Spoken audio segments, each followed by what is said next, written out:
Mao ni siya ang akong nakit-an ngadto sa PSU. Dire murag nag-kuan ko, ako lang siya gi-survey ang mga artificial reef diri sa PSU Marine Sanctuary.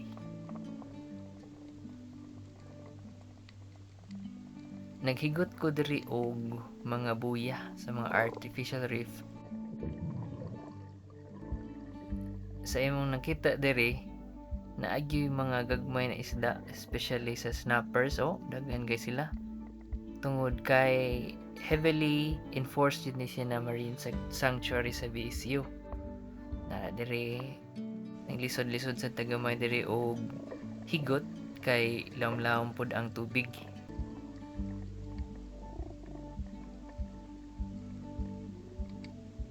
Unya, ako gi survey na pod balik ang uban mga artificial reef structure sa imong nakita diri no, murag karaan ay gud kayo ang mga artificial reef structure danay mga sa itag ani na milit na mga corals.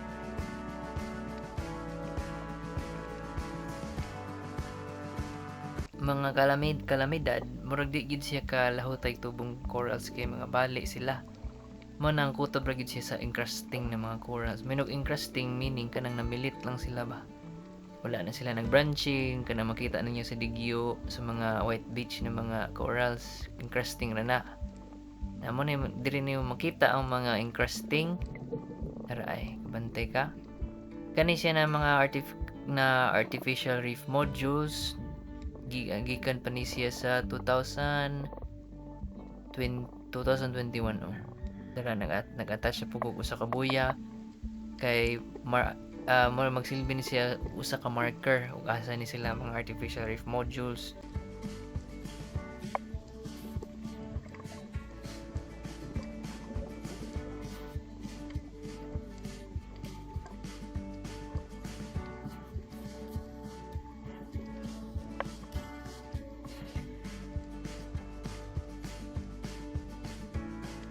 Dara ay magagmay pa ng mga snapper, mga juveniles, nasa mga pumasentridae diri ug usak og nindot pa kay nakakita ko og sea anemone pero actually guys di gyud na siya Nemo, lahi tong clownfish. Kani siya man ni siya ang clownfish ni Clark's anemone fish na ray.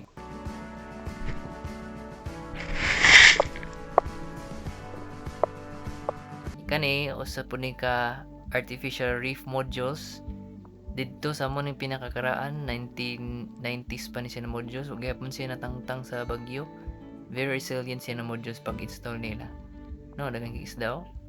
And this is the last part sa akong buya. Mo ni siya ang akong kauban, dugi kay sila nangabot pero nahuman gyapon na mo install tanan. So mo to guys.